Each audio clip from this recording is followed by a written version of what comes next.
Hello students, आज हम नेताजी का चश्मा का दूसरा पैराग्राफ शुरू करते हैं। इसके बारे में पहले पैराग्राफ के बारे में हम पहले वीडियो में बता चुके हैं। अब दूसरे पैराग्राफ के बारे में इसको समझाएंगे कि कहना क्या चाह रहा है लेखक स्वयं प्रकाश जी।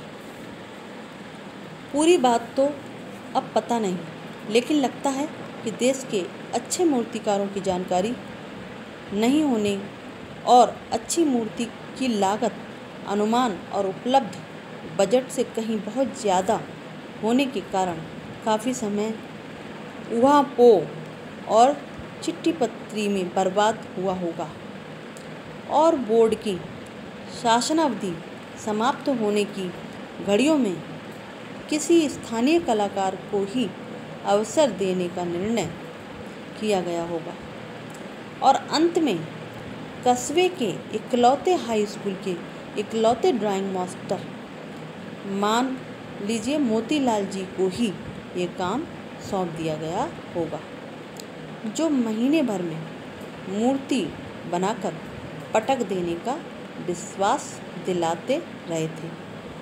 अब यहाँ पर लेखक स्वयं प्रकाश जी ने इस कहानी के माध्यम से ये बताने का प्रयास किया है कि नगर पालिका ने, ऐसा लगता है कि उसमें जो अधिकारीगण हैं, जब उन्हें कोई लक्ष्य दिया गया और उनका समय सीमा समाप्त होते होते उन्हें ये बताया गया कि एक मूर्ति सुभाष चंद्र बोस की लगनी है, तो उनका समय सीमा चूँकि समाप्त हो रहा था और उन्हें ये कार्य करना भी था, ये उनका लक्ष्य था, तो उस लक्ष्य को समाप्त करने के लिए और उनको वो दिखाने के लिए उस मूर्ति की जानकारी उन्हें अच्छे से थी या नहीं थी, या उसकी लागत बहुत आ रही थी, इतने में समय बहुत लग रहा था, वहाँ को मैंने अर्थात उथल पुथल में लगा हुआ है कि कैसे इसको कराया जाए या क्या सुविधाएं उपलब्ध कराई जाए। इस समय बहुत समय बर्बाद हो चुका होगा, लेखक ऐसा मानता है।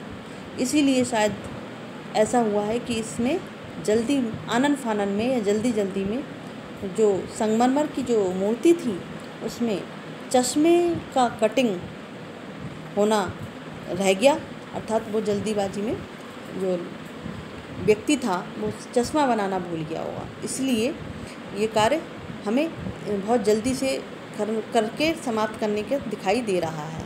लेखक यहाँ पर ये समझाने का प्रयास कर रहा है। वो जैसे कह रहा है कि शासन अवधि समाप्त होने की घड़ियों में किसी स्थानीय कलाकार, उसे मतलब वही जो का हमने बताया आपको कि शासन अवधि यानी शासन की जो अवधि है, यानी उसकी कार्यकाल की जो अवधि समाप्त हो रही है, उस समय उसने इस अवसर को कराने का निर्णय लिया होगा और अंत में उसे कुछ नहीं दिखाई दे रहा कि इतने कम समय में कौन मिले। तो वहाँ पर जो इकलौता जो हाई स्कूल था उसके जो ड्राइंग मास्टर थे, उनका नाम था मोतीलाल जी, उनको ही ये काम दे दिया होगा और इसीलिए और उन्हीं ने ये कार्य उन्होंने भी कह दिया कि ठीक है साहब, 1 महीने में हम ये मूर्ति बनवा देंगे। उन्होंने विश्वास या आश्वासन दिला दिया होगा। इस तरह यहाँ पर लेखक ये कह रहा है कि कोई भी कार्य अगर समय से होता है तो उसका कार्य अलग ही दिखाई देता है, और यदि जल्दी में कोई कार्य को समाप्त किया जाता है तो उसमें कुछ न कुछ कमी रह जाती है। अब देखिए, इससे संबंधित प्रश्न बनेंगे आपके लिए कि हवलदार साहब कौन थे और उनका क्या कार्य था। दूसरा प्रश्न इसका बनेगा कि कस्बा कैसा था और उसमें क्या क्या चीज़ें थी। तीसरा इसका प्रश्न बनेगा कि जो नगर पालिका थी वो क्या कार्य कराती थी। चौथा, ड्राइंग मास्टर का नाम क्या है और समय क्यों बर्बाद हुआ। तो और पांचवा और अंतिम जैसे क्वेश्चन होगा इसका कि चैप्टर का नाम और पाठ का नाम तथा लेखक का नाम भी बताइए। तो ये सारे प्रश्न आप करेंगे और इसके उत्तर इस पैराग्राफ से ही छांट कर करेंगे। आज के लिए इतना ही।